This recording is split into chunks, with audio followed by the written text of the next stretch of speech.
Makanan yang harus dielakkan sama sekali semasa kehamilan adalah satu perjalanan yang menakjubkan, tetapi ia juga memerlukan kewaspadaan khas dalam aspek pemakanan. Apa yang dimakan oleh bakal ibu secara langsung mempengaruhi kesihatan dan perkembangan janin.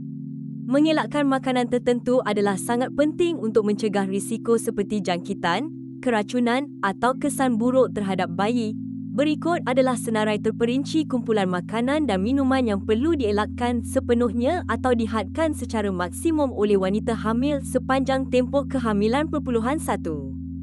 Daging, makanan laut dan telur mentah atau kurang masak. Kumpulan makanan ini membawa risiko tertinggi pencemaran bakteria yang boleh menyebabkan penyakit serius. Daging, ayam dan makanan laut mentah atau kurang masak risiko jangkitan toksoplasmosis daripada parasit Toxoplasma gondii dan bakteria seperti Salmonella, E. coli dan Campylobacter. Toksoplasmosis semasa kehamilan boleh menyebabkan masalah serius kepada janin seperti kerosakan otak dan mata. Makanan yang perlu dielakkan: daging stik yang mentah atau separa masak, rare, medium rare steak, daging babi yang tidak masak sepenuhnya, hidangan daging mentah seperti ulaman daging atau steak tartare, makanan laut mentah seperti sushi, sashimi, tiram mentah dan ceviche. Nota: pastikan semua jenis daging dan makanan laut dimasak sepenuhnya pada suhu dalaman yang selamat. Ayam $74 karat, $60. Daging lembu, babi $71 karat, $60.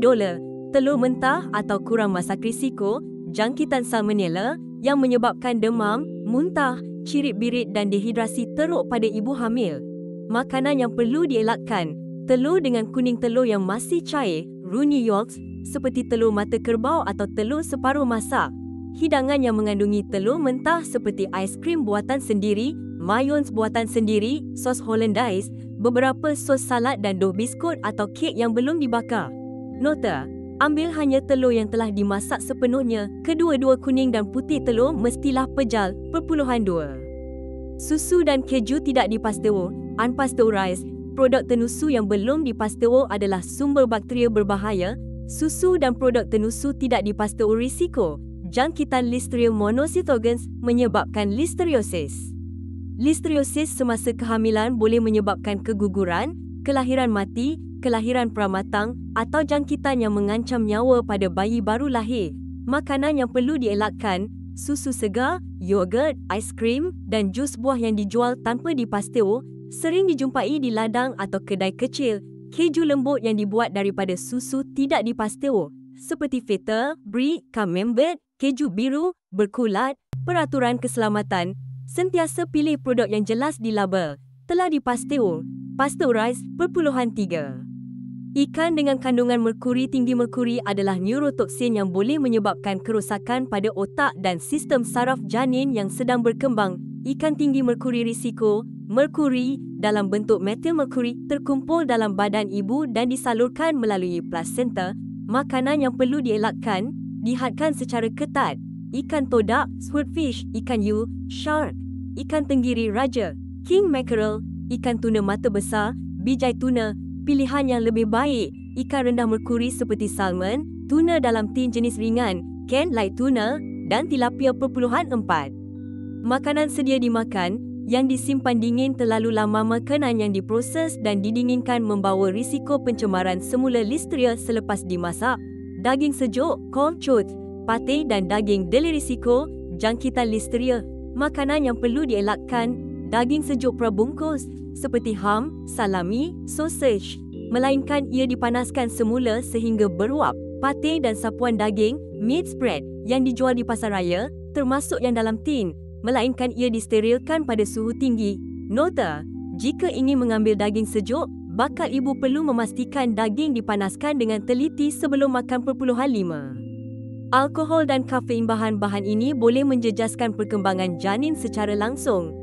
Alkohol dan minuman beralkohol risiko: pengambilan alkohol semasa kehamilan boleh menyebabkan gangguan spektrum alkohol fetal (FASD) yang membawa kepada kecacatan fizikal, mental dan tingkah laku seumur hidup pada kanak-kanak.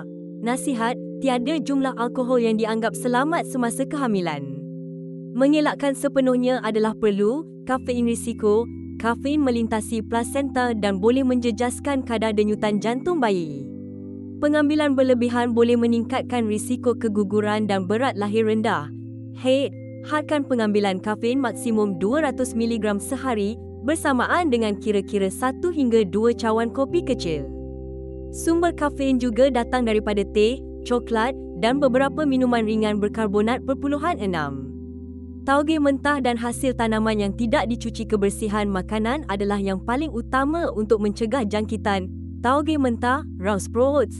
Risiko bakteria seperti Salmonella dan E. coli boleh memasuki biji benih sebelum ia bercambah dan sangat sukar untuk dibersihkan dengan mencuci. Makanan yang perlu dielakkan, tauge alfalfa dan tauge semanggi, melainkan telah dimasak sepenuhnya. Buah-buahan dan sayur-sayuran yang tidak dicuci dengan bersih risiko jangkitan parasit, toksoplasma dan bakteria lain dari tanah. Nasihat, sentiasa basuh semua buah-buahan dan sayur-sayuran dengan teliti di bawah air mengalir sebelum makan atau menyediakannya, termasuk yang berkulit, kerana bakteria boleh merebak semasa mengupas. 7. Suplemen herba, teh herba dan alternatif wanita hamil perlu berhati-hati dengan suplemen diet atau teh yang tidak diketahui asal-usulnya, herba yang tidak selamat risiko. Banyak teh herba dan suplemen belum dikaji secukupnya mengenai kesannya terhadap janin. Sesetengahnya boleh merangsang rahim, menyebabkan pengecutan dan kelahiran pramatang. Nasihat, sentiasa berunding dengan doktor sebelum menggunakan sebarang jenis teh herba, suplemen atau ubat alternatif. Mematuhi diet yang selamat bukan sahaja melindungi bayi, tetapi juga melindungi kesihatan ibu sendiri. Jika terdapat sebarang keraguan tentang sesuatu makanan, bakal ibu harus mengelakkannya dan sentiasa berunding dengan doktor atau pakar pemakanan.